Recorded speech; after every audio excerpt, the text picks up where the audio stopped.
Jó disse: eu sou inocente. Hoje a gente vai meditar na vida de Jó. Meditar sobre ela, refletir sobre esse momento de Jó. Eu queria que você lesse comigo o texto, acompanhasse. Primeiro eu vou ler Jó, capítulo 8, do versículo 1 ao 7. Jó 8, de 1 a 7. Eu estou usando a nova versão internacional, viu? O texto está sendo projetado também, você pode acompanhar. Eu vou ler vários textos, então, se você quiser ouvir também e meditar nas palavras lidas, também pode. Vamos lá. Jó 8, 1. Então Bildade, da região de Suá, em resposta disse: até quando você, Jó, vai falar assim? Até quando as suas palavras serão como um vento forte? Será que Deus torceria a justiça? Será que o Todo-Poderoso faria o que não é direito? De certo, os seus filhos pecaram contra Deus e Ele os castigou como mereciam. Agora volte para Deus e ore ao Todo-Poderoso. Se você é mesmo puro e honesto, Deus virá logo ajudá-lo e lhe dará de novo o lar que você merece. A riqueza que você perdeu não será nada comparado com o que Deus lhe dará depois. Jó 9, versículo 2. Eu sei muito bem que as coisas são assim, disse Jó. Mas como é que uma pessoa pode provar a Deus que ela está com a razão? Quem se atreve a discutir com Deus? Ele pode fazer 1000 perguntas a que ninguém é capaz de responder.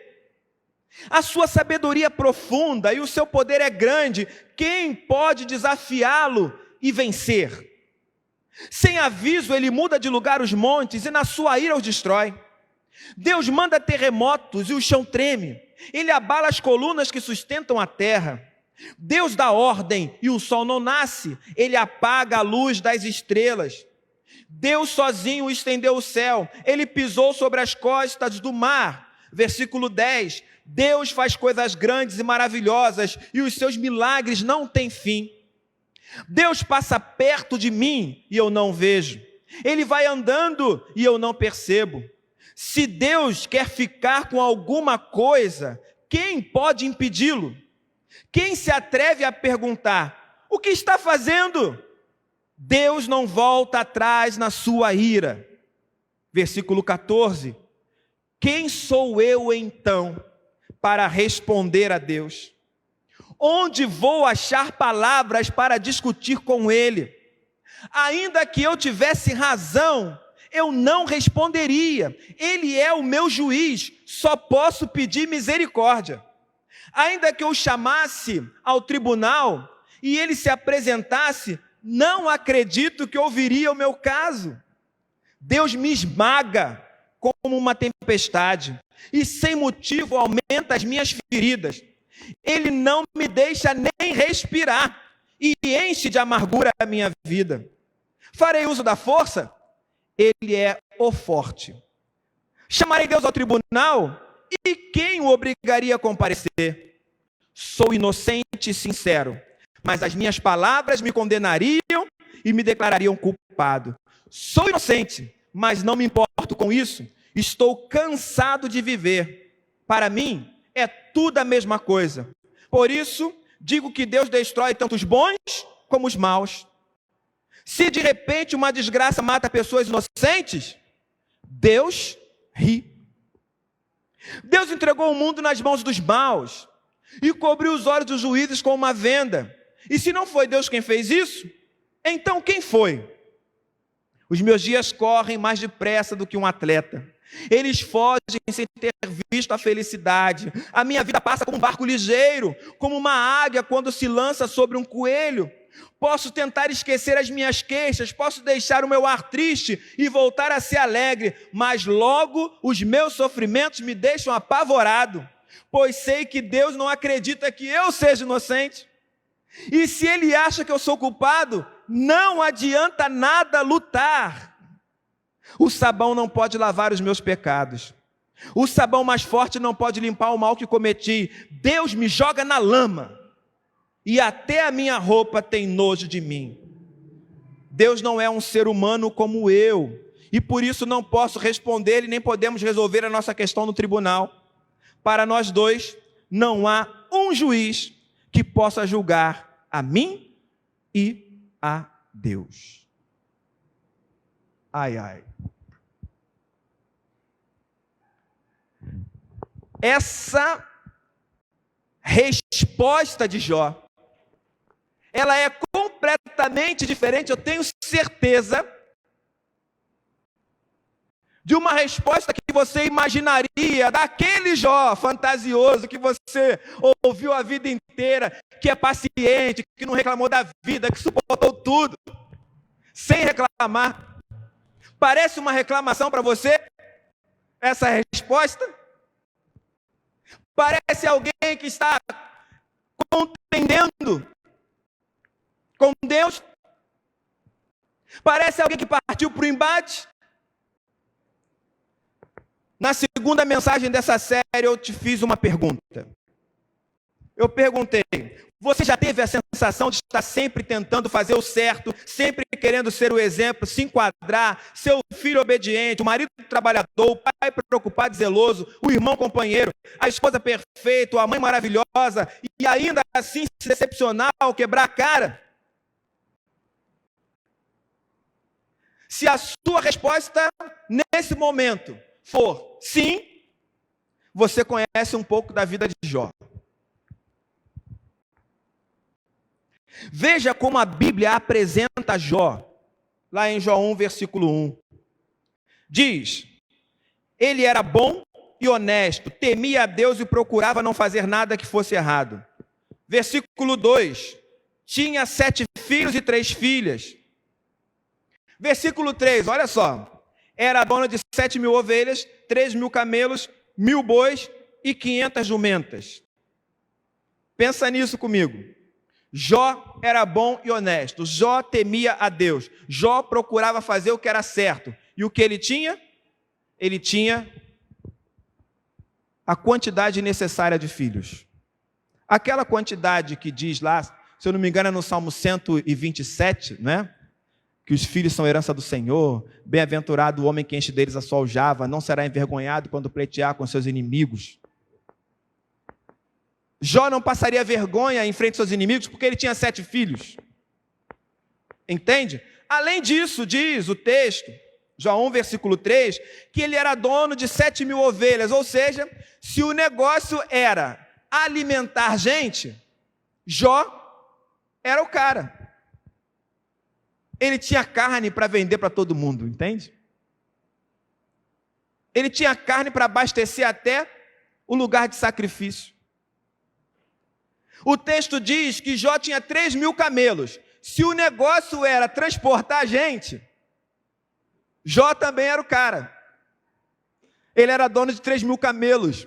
É como se ele tivesse uma grande empresa de transporte público na época. Ou melhor, particular, né? O texto diz que Jó tinha 500 jumentas. Se as pessoas precisavam de recursos para executar os seus serviços, quem era o cara que fornecia o animal para que as pessoas pudessem fazer isso? Jó. E para poder abrigar tudo isso, o que Jó precisava ter? Muito o quê? Para abrigar essa quantidade de ovelha, de camelo, de jumento, o que ele precisava? Ter muita terra. Ué, mas não é isso? A terra não faz parte da existência humana, segundo a Bíblia? Deus cria o homem do pó da terra. Junta o pó com água, molda o homem. Deus disse que o homem deveria cuidar da terra, que da terra ele tiraria o seu sustento, mesmo após o pecado. E ele disse também que ele veio do pó e voltaria para o pó. Jó tinha muita terra. Resumindo, Jó era o homem mais rico de todo o Oriente, diz o texto. Mais rico de todo o Oriente. Era o cara. Você poderia ver o brasão de Jó em tudo quanto é coisa que você pudesse comprar, adquirir, estava lá. Jó tinha a ver com isso. Era o distribuidor do Oriente, era o prestador de serviço do Oriente, se a gente pudesse usar uma linguagem mais atual. Era o mais bem-sucedido de todos os empresários. Seria Jó. Muito bem. Versículo 4 diz assim: os filhos de Jó iam às casas uns dos outros e davam banquetes, cada um por sua vez.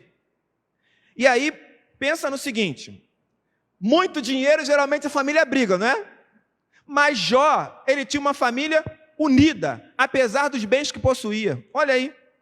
Os filhos se reuniam periodicamente, os filhos se reuniam uns nas casas dos outros. É o que diz o texto. O cara tem tudo. O cara tem dinheiro, o cara tem bens patrimoniais.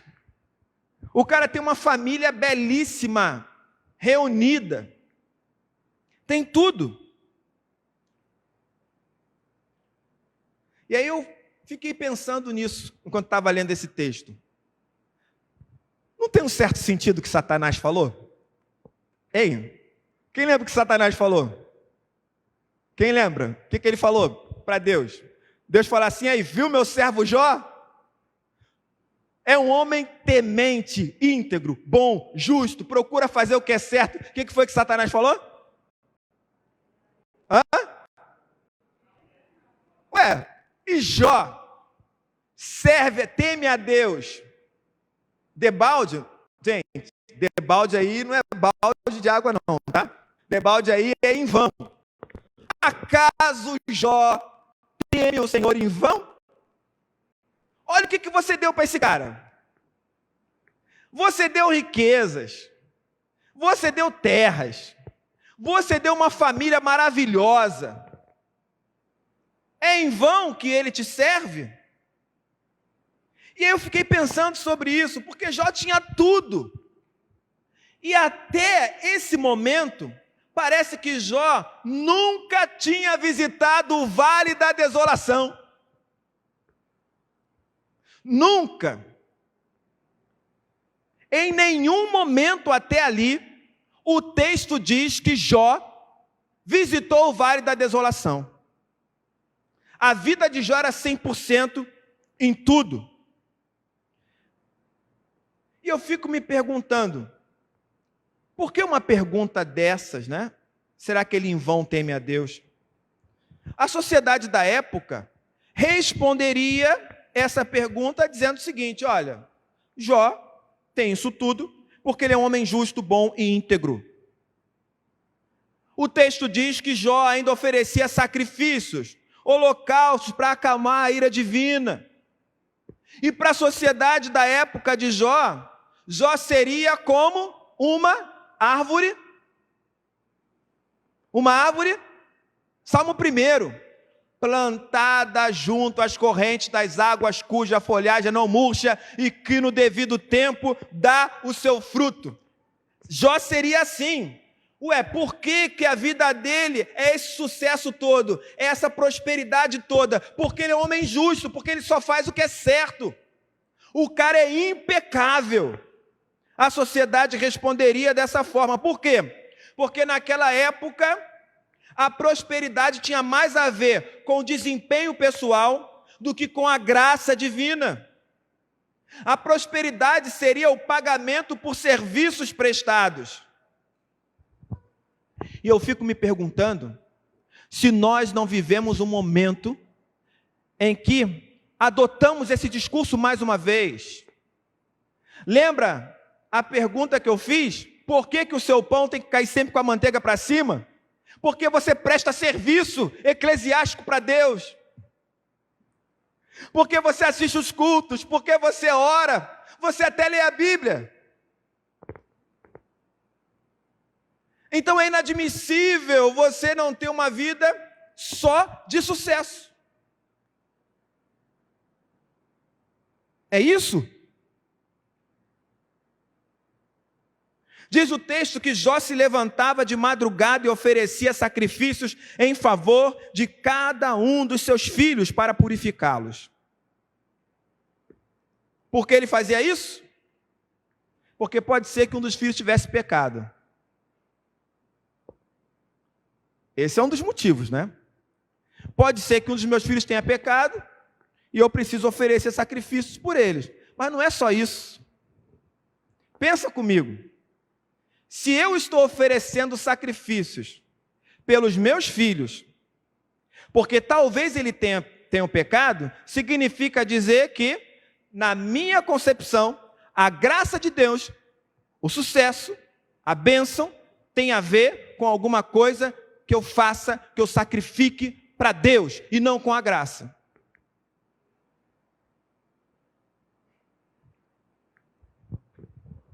Quantas vezes jejuar para você não foi como esse sacrifício de Jó?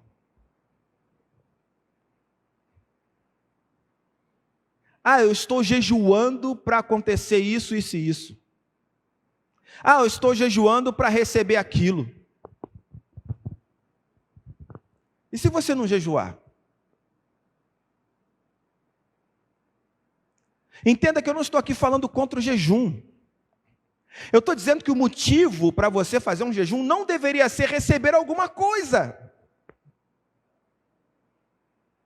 O motivo para você orar não deveria ser receber alguma coisa. O principal motivo para a gente orar é o próprio Deus. Jesus nos ensinou isso. Ele disse que a gente deve colocar as nossas necessidades diante de Deus, mas em primeiro lugar a gente deve orar: Pai nosso que estás nos céus, santificado seja o teu nome, venha o teu reino, seja feita a tua vontade, assim na terra como nos céus. O primeiro motivo da oração é quem? É Deus, quem Ele é. Depois vem as nossas necessidades. Aliás, o mesmo Jesus disse: vosso Pai que está nos céus sabe exatamente quais são as vossas necessidades.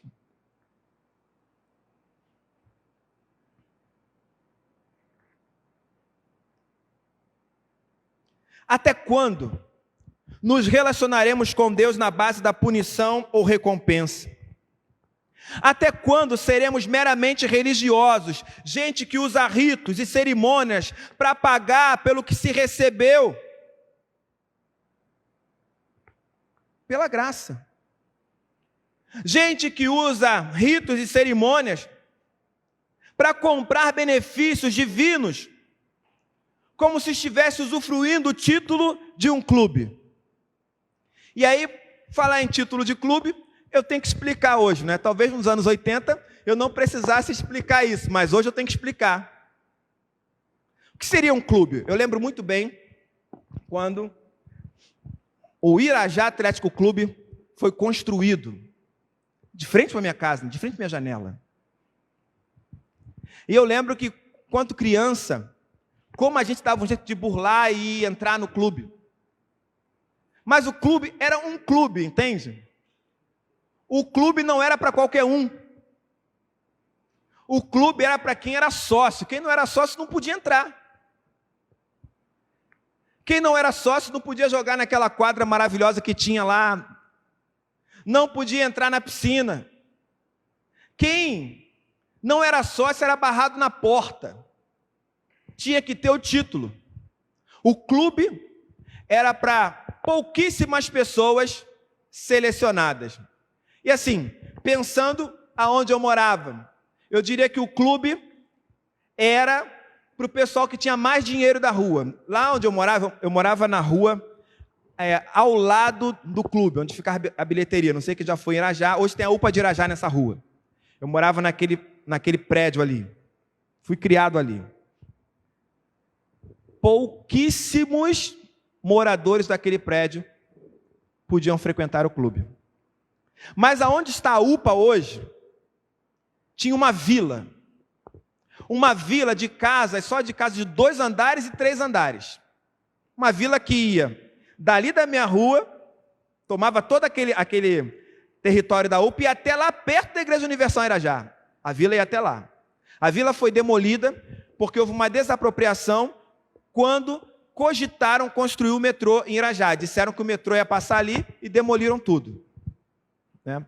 Mas perceba, daquelas pessoas da vila, cara, todos eram sócios do clube, entende? Todos.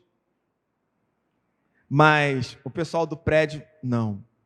Quantas e quantas vezes eu e meus colegas não tentávamos invadir o clube, ou pulando o muro, ou entrando por uma brecha, e vinha o porteiro correndo atrás da gente pela rua para expulsar. Isso é para você ter uma noção do que eu estou falando sobre ter título de um clube. Só as pessoas que têm um título, que têm bala na agulha para pagar, podem usufruir. Entende? Às vezes a gente trata a igreja como se fosse um clube.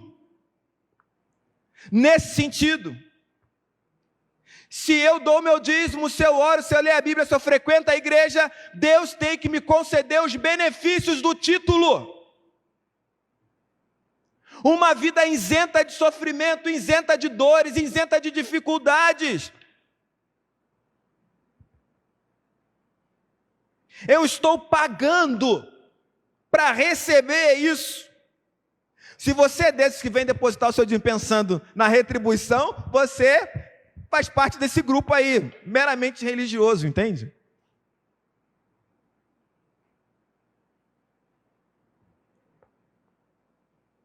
Reverendo Alan Cioli mandou a resposta para mim, da pergunta: se você entrasse pela porta estreita de novo, ele disse assim: se eu entrasse pela porta estreita de novo, eu eliminaria todo e qualquer serviço religioso que não tivesse profundamente conectado com Jesus Cristo. Porque serviço religioso sem Jesus é bagagem extra e só passa no caminho largo. A porta estreita não tem espaço para isso. O que você presta a Deus é um serviço religioso sem Cristo? Pensa nisso aí. Olhando para Jó, se a vida pudesse ser comparada ao mar, eu diria que Jó sempre esteve seguro, abrigado no seu barco, com saúde, suprimentos e condições de vez em quando dar a manutenção necessária para que o seu barco permaneça um lugar seguro. Eu diria aí algo como os serviços religiosos que ele prestava. O Deus que a sociedade de Jó conhecia, ele poderia ser domado através do legalismo, do moralismo, do rito religioso, da manipulação da escritura. E eu fico me perguntando se a relação que temos hoje com Deus é diferente. Se a gente continua achando que consegue domar Deus, que consegue convencer Ele com as nossas ações, com as nossas palavras, dar uma pernada em Deus, concedendo uma coisa aqui, outra ali. É o povo que vem dizendo: ó Deus, se eu ganhar essa causa na justiça, eu vou pegar 10% e dar para a igreja, para a sua obra, então Senhor me abençoa, porque se o Senhor me abençoar, a tua igreja vai ser abençoada também. Olha lá, Senhor, aquela quadra que precisa ser reformada, esse dinheiro ia ajudar muito a igreja a reformar a quadra. Olha, Senhor, de transmissão, se eu ganhar na justiça, eu posso fazer isso. Senhor, os irmãos que moram longe são mais idosos, se eu ganhar na justiça, eu posso dar um carro para a igreja, para buscar esses irmãos.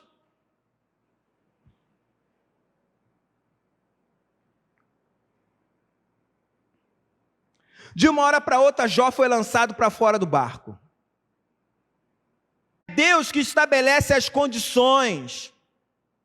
É Ele mesmo que considera essencial qualquer coisa. Isso independentemente da leitura equivocada que nós, seres humanos, mortais, com mania de grandeza, podemos fazer de determinadas circunstâncias. Jó teve que aprender isso. Fora do barco, ele foi arrastado pelas ondas, uma após a outra, como se estivesse levando um caixote. Já levou um caixote aí? Quem já levou? Então sabe como é, né? Você toma o primeiro e já vai com a cara na areia. Aí você pensa assim, vou me levantar. E você se levanta, vem outro e você é jogado mais uma vez. Aí você começa a se debater achando que vai dar mais uma vez. Parece que não para. É uma onda atrás da outra, te levando, te arrebentando, te arrastando. Você sai rolando sem controle, até se espatifar na areia. Talvez você já tenha enfrentado isso, fazendo uma analogia com a vida, tenha realmente tido um momento na sua vida que você falou assim, caramba, é uma atrás da outra. Não para. Eu me sinto cercado, exprimido. Onda após onda, ele perdeu os bens, os empregados, os filhos e as filhas. E o mundo de Jó não suportou a força das águas. E ele foi levado para longe. Aí eu vejo que a gente mais lê em Jó. Jó 1, versículo 20. Então Jó se levantou em sua tristeza, rasgou as suas roupas e rapou a cabeça. Depois ajoelhou-se, encostou o rosto no chão e adorou a Deus. Aí disse assim, nasci nu, sem nada, e sem nada vou morrer. O Senhor deu, o Senhor tirou. Louvado seja o nome do Senhor. E diz o versículo 22. Assim, apesar de tudo o que havia acontecido, Jó não pecou, nem pôs a culpa em Deus. Ai, ai. Me diz, o texto que eu li no início, parecia realmente que Jó não colocou a culpa em Deus? Hein, gente? Parecia?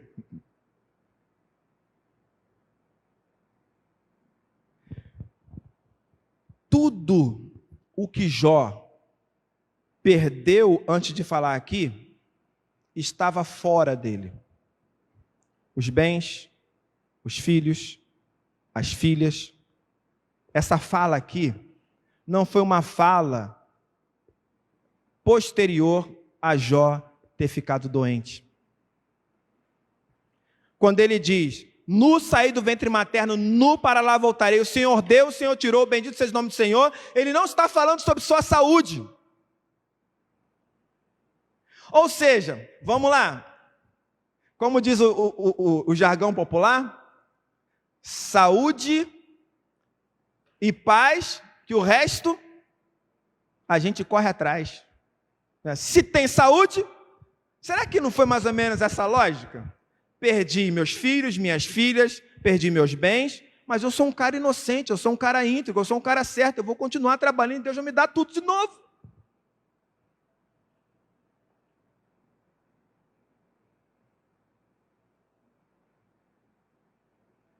Mas o estágio que veio depois foi a doença. E com a doença ele perdeu a sua saúde, ficou irreconhecível, sentado nas cinzas, se coçando com cacos, em silêncio.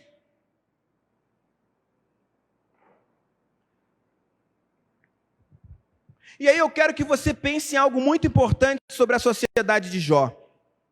Essa sociedade dizia que os ímpios seriam como a palha que o vento dispersa. Aos olhos de todos, Jó sairia da condição de íntegro, bondoso e sincero para alguém que vivia apenas de aparências, com hipocrisia. Por quê? Porque toda aquela prosperidade de Jó foi embora. E se foi embora é porque Jó não era justo de fato. Jó era alguém que fingia ser justo. E Deus pegou o pecado dele e agora fez com que a vida dele fosse como uma palha que o vento dispersa. Essa era a leitura da sociedade. E aí em Jó 3, depois dele ter dito aquilo, nu saí do ventre materno, para lá voltarei, o Senhor Deus, eu tirou, bendito seja o nome do Senhor, ele diz assim no versículo 1 e 2, finalmente Jó quebrou o silêncio e amaldiçoou o dia do seu nascimento. Jó disse, maldito o dia em que nasci, maldita a noite em que disseram, já nasceu, é homem. Que aquele dia vire escuridão, que Deus lá do alto não se importe com ele, e que nunca mais a luz o ilumine. Versículo 11, por que não nasci morto? Por que não morri ao nascer? Por que a minha mãe me segurou no colo? Por que me deu o seio e me amamentou? Se eu tivesse morrido naquele momento, agora estaria dormindo, descansando em paz. Por que os infelizes continuam vendo a luz? Por que deixar que vivam os que têm coração amargurado? Eles esperam a morte e ela não vem. Embora a desejem mais do que riquezas, em vez de comer, eu choro. E os meus gemidos se derramam como água. Aquilo que eu temia foi o que aconteceu. E o que mais me dava medo me atingiu. Não tenho paz, nem descanso, nem sossego. Só tenho agitação. Já passou por isso? Já sentiu isso? Em algum momento da vida? Teve coragem para reconhecer isso? Você que sei lá, tem mais de 30 anos, 40 anos, com certeza você vai dizer, olha, pastor, teve um momento assim na minha vida, ou 2, ou 3. Tem outros que vão dizer assim, não, pastor, a minha vida é isso, é isso. É essa luta toda aí que você está falando. O pessoal que é mais novo, né? Adolescente, pessoal que está mais na mocidade aí também, não se preocupem, não se preocupem. Se você está falando assim, eu nunca passei por isso, não se preocupe, vai passar. Não é isso? Vai passar, não vai? O pessoal que está em casa não está vendo mais. O pessoal aqui da igreja é mais velho começou a balançar a cabeça. Vai passar, vai. Não estamos rodando praga, não. É a vida. Entende? Pode não ser tão intenso, mas quem somos nós para julgar a intensidade do sofrimento do outro? O que não é intensamente forte para você, pode ser para o outro.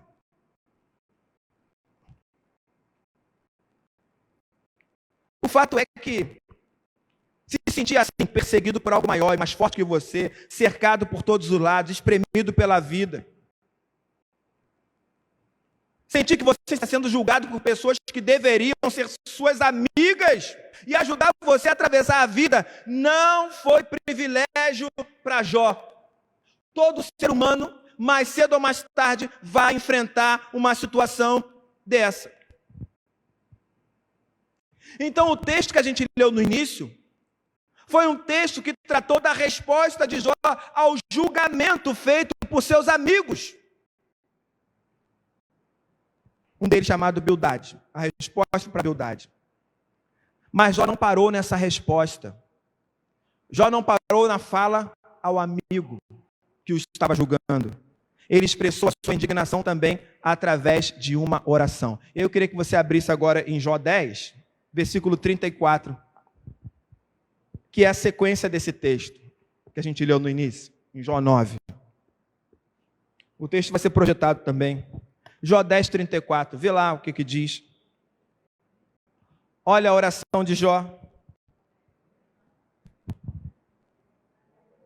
9, 34. É isso? 9, 34, gente. Ó Deus, para de me castigar. Não me enchas de medo com os teus terrores. Então eu falarei e não terei medo, pois a minha consciência não me acusa. Estou cansado de viver. 10:1 agora. Estou cansado de viver. Vou me desabafar e falar da amargura que tenho no coração. Ó Deus, não me condenes. Dize-me, de que me acusas? Tu mesmo me criaste. Como então podes ter prazer em maltratar e desprezar, em aprovar os planos dos maus? Por acaso tem olhos como nós? Será que vês as coisas como nós vemos? Por acaso a tua vida é tão culta como a nossa? Será que vives tão pouco quanto os seres humanos? Então por que procuras saber de todos os meus pecados? Por que te informas das maldades que cometi? Pois sabes que não sou culpado e que ninguém pode me salvar das tuas mãos. As tuas mãos me fizeram e me deram forma, e agora essas mesmas mãos me destroem. Lembra que me fizeste de barro? Vais me fazer virar pó outra vez? Tu fizeste com que o meu pai e a minha mãe me gerassem e que me dessem a vida. Formaste o meu corpo de ossos e nervos e os cobriste com carne e pele. Tu me deste vida e me deste amor, e os teus cuidados me conservam vivo, mas agora sei que no teu coração tinhas um plano secreto. Presta atenção nisso, viu? Sei que tinhas um plano secreto, ele diz. Tu querias ver se eu ia pecar, para depois me negares o teu perdão. Se sou culpado, estou perdido. Se sou inocente, não tenho coragem para levantar a cabeça, pois fico envergonhado quando olho para a minha desgraça. Se levanta a cabeça, orgulhoso da minha inocência, tu, como um leão, me persegues, e até fazes milagres para me destruir. Tu sempre tens testemunhas que me acusam, a tua ira contra mim vai aumentando, e tu me atacas sem parar, como se fosses um exército. Ó Deus, por que me deixaste nascer? Eu deveria ter morrido antes mesmo que alguém me visse. Eu teria ido do ventre da minha mãe para a sepultura, teria sido como se nunca tivesse existido. A minha vida está chegando ao fim. Então, me deixe em paz. Deixa que eu tenha um pouco de alegria antes que me vá na viagem que não tem volta, antes que vá para o país da escuridão e das trevas, para o país das sombras e da desordem, onde a própria luz é como a escuridão. Essa foi a oração de Jó. Você seria capaz de fazer uma oração dessa? Ainda bem que não sou eu que está falando, está na Bíblia. Senão você ia olhar para mim agora e falar assim, pastor, o senhor está amargurado. O senhor não sabe que oração é. Está na Bíblia isso, gente. Um homem na Bíblia teve coragem de fazer esse tipo de oração. Então eu diria para você, se eu entrasse pela porta estreita de novo, eu falaria mais sobre os meus medos e expurgaria toda a amargura do meu coração. Eu faria como Jó, eu diria, vou me desabafar e falar da amargura que tenho no coração. Ó Deus, não me condenes. Tem que ter coragem para colocar a amargura para fora. Tem que ter coragem para fazer perguntas a Deus.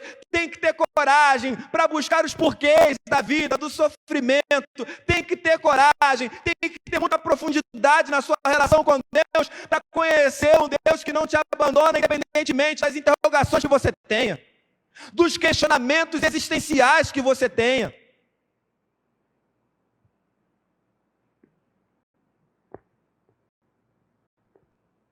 E aí eu olho para a vida de Jó e eu percebo um cara para orar desse jeito, não é só amargura, gente. Não pode ser.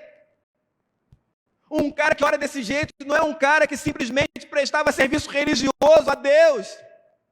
Era alguém que procurava conhecer a Deus de fato, se relacionar com Ele de fato, e estava confuso, porque o Deus que ele conhecia não podia permitir tamanha desgraça na vida dele.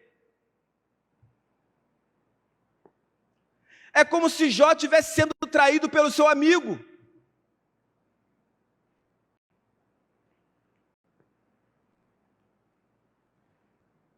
Eu falaria mais sobre os meus medos. Expurgaria toda a amargura do meu coração. E você? Se eu entrasse pela porta estreita de novo, eu me familiarizaria com a graça e falaria mais sobre a misericórdia. A graça é familiar para você? Familiar. Faz parte do seu cotidiano? Porque, veja bem, a palavra graça significa favor e merecido. Mas falar que graça significa favor e merecido não significa nada para mim. Quando eu penso em graça, eu preciso entender o seguinte: olha, peraí, se Deus me dá aquilo que eu não mereço, tudo o que eu recebo não é por mérito. Independe da quantidade de orações, independe da quantidade de leitura de texto bíblico, independe da quantidade de vezes que eu venho à igreja, independe dos meus serviços religiosos. O que Deus me dá, Ele dá porque Ele é gracioso, não é porque eu mereço. Eu não estou pagando nada a Deus. Não há como pagar o sacrifício que Jesus fez por você. Não há como retribuir o amor que Ele deu a você. Você pode até tentar retribuir esse amor, mas nunca vai chegar na intensidade desse amor que Deus dispensou a você. Trazer a graça para a vida, ser familiar a ela, significa dizer que eu vou viver sabendo que eu tenho que correr atrás, tenho que trabalhar, mas não depende só de mim. Não depende do meu desempenho. Me familiarizar com a misericórdia também significa dizer o seguinte: olha, eu olho para mim e não penso no que eu faço para Deus. Eu olho para mim e penso que Deus não me destrói, porque Ele tem amor para a minha condição miserável. Eu sou corrupto, fraco, frágil, ainda assim Deus não me dá aquilo que eu mereço, que é a morte. Então, se você serve a Deus dessa forma, falando sobre misericórdia, significa dizer que você é uma pessoa que tem tentado viver em humildade. E não esfregando em Deus o seu currículo, os seus serviços, os seus cargos, o seu esforço, o seu cansaço, as suas orações. É preciso trazer a graça para a vida. E trazer a graça para a vida significa não trilhar o caminho da meritocracia, da punição e recompensa na sua relação com Deus. Deus é selvagem demais para a sua tentativa de domá-lo com as suas oferendas. Então, se eu entrasse pela porta estreita de novo, eu me familiarizaria com a graça e falaria mais sobre a misericórdia.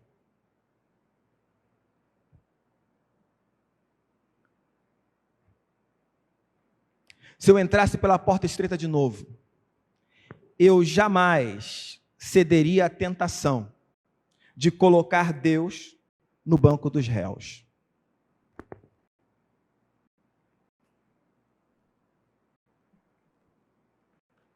Eu jamais cederia à tentação de colocar Deus no banco dos réus. Já fez isso alguma vez? Eu já. Eu já coloquei Deus no banco dos réus. Eu já cheguei para Deus e disse: eu estava trabalhando, te servindo, fazendo a sua vontade, e o Senhor deveria ter feito a sua parte. E não ter me permitido passar por um sofrimento tão grande.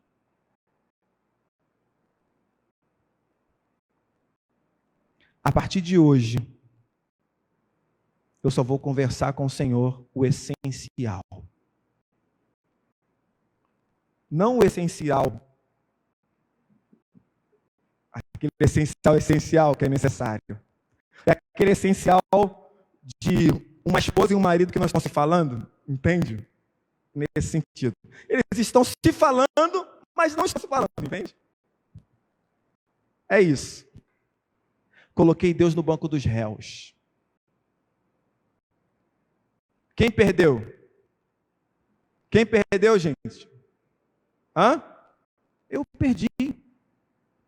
Eu perdi. Um dia Deus pegou uma marreta, olhou para o meu coração duro e disse: vou quebrar. Eu falei: mas não vai mesmo. Vou deixar ele blindar. Vou quebrar. Não vai, vou quebrar. E ele quebrou. E quando ele estraçalhou meu coração, foi tanto caco, a hemorragia foi tão grande, que eu não sabia por onde começar a juntar. Eu perdi o controle. Eu não conseguia parar de chorar. eu não conseguia parar de gritar. Perdi o controle.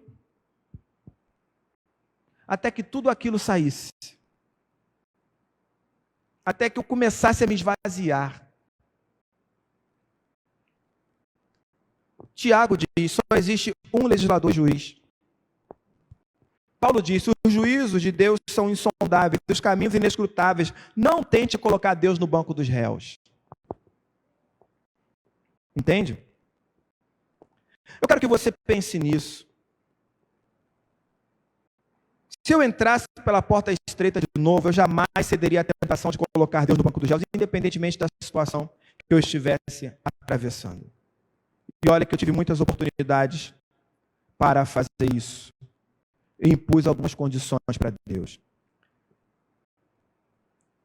Talvez você pense assim, pastor, a imagem que eu tinha de Jó foi mexida. Eu falei para você o seguinte, o Jó que disse, nu saí do ventre materno e nu para lá voltarei, ainda não tinha chegado no fundo do poço. O Jó que chega no fundo do poço é o Jó que coloca Deus no banco dos réus. É Jó que questiona, o Senhor está fazendo isso comigo. Sou eu, Jó. Sou eu sou inocente.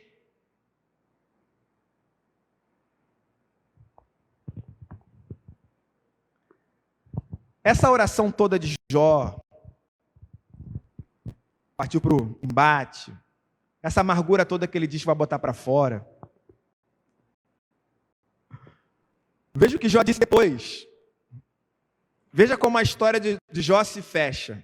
Ele diz assim, eu reconheço que para ti nada é impossível e que nenhum dos teus planos pode ser impedido. Ou seja, ele colocou Deus no banco dos réus, chamou Deus para o julgamento, Deus foi e começou a falar com ele. Ele disse, eu reconheço que para ti nada é impossível e que nenhum dos teus planos pode ser impedido. Tu me perguntaste, Jó 42 que eu estou lendo, tá gente, versículo 3. Tu me perguntaste, como me atrevi a pôr em dúvida a tua sabedoria, visto que sou tão ignorante? Aí é o que Jó diz, é que falei de coisas que eu não compreendia, coisas que eram maravilhosas demais para mim e que eu não podia entender. Percebe? Tudo o que ele falou, ele disse, eu não conseguia entender. Eram coisas maravilhosas demais para mim. Eu não compreendia isso. Versículo 4. Tu me mandaste escutar o que estavas dizendo e responder às tuas perguntas. Aí Jó diz, antes eu te conhecia, só por ouvir falar. Mas agora eu te vejo com os meus próprios olhos. Por isso estou envergonhado de tudo o que disse e me arrependo sentado aqui no chão, num monte de cinzas. Percebeu? Só quem visita o vale da desolação é quem consegue dizer, agora te vejo com os meus próprios olhos.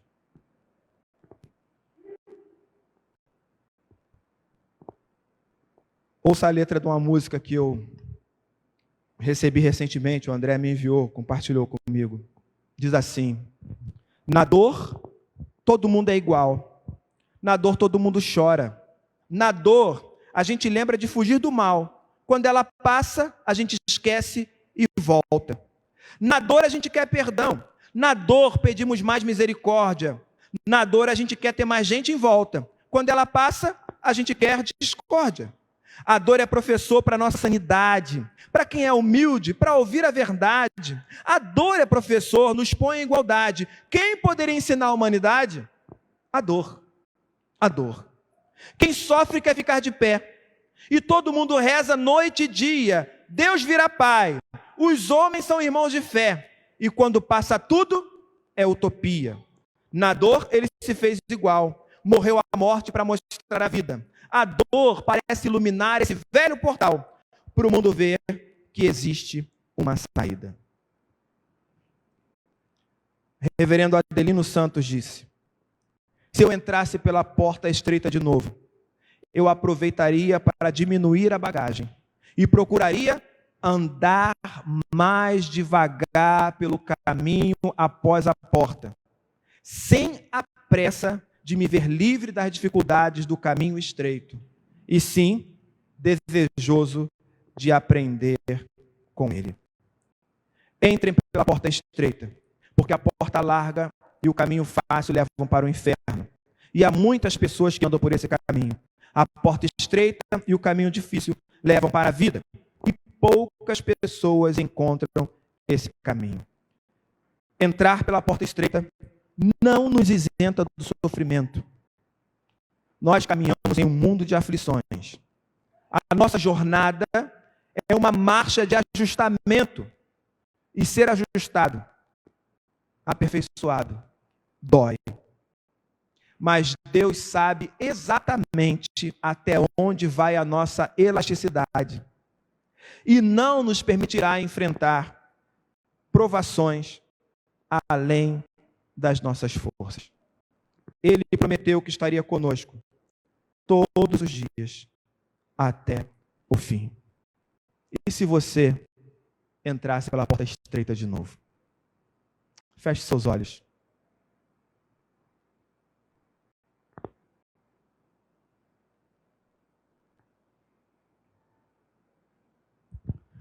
Talvez esse seja o seu momento de abrir o seu coração e falar da sua dor, dos seus questionamentos para Deus.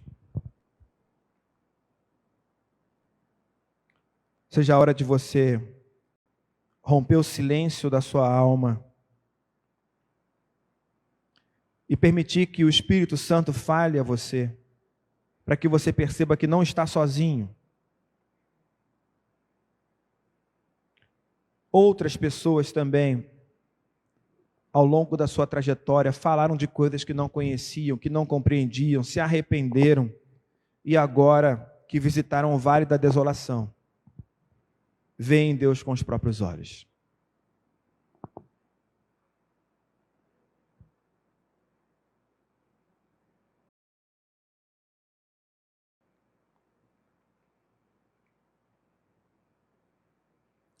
Pense nas suas dores, nas suas incertezas.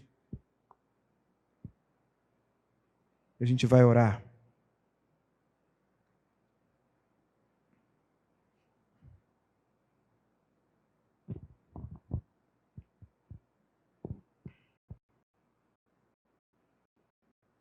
Nós queremos uma existência isenta de sofrimento, uma vida tranquila, paz permanente. Nós queremos uma vida de só vitória. Mas o Senhor nunca disse que seria assim. O Senhor disse que nós teríamos aflições no mundo.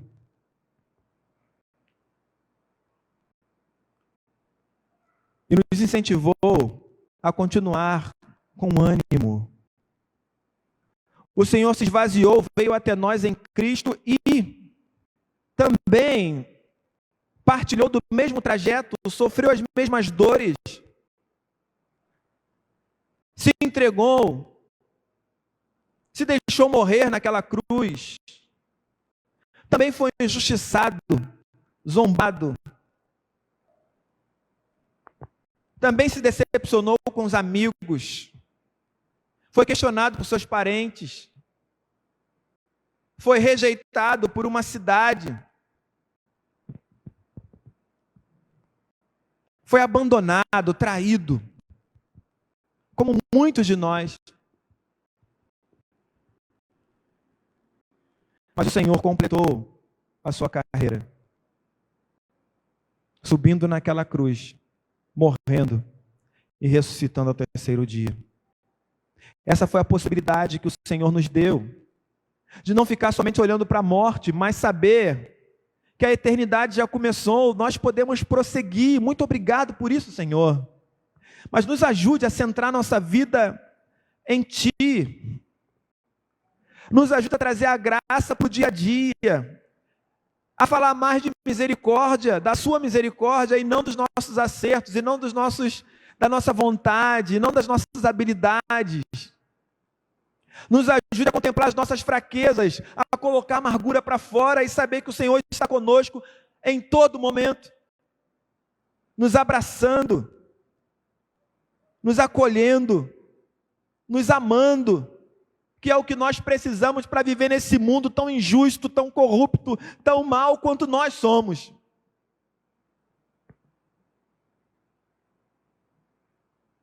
Que o Senhor seja a paz, a bênção na nossa casa.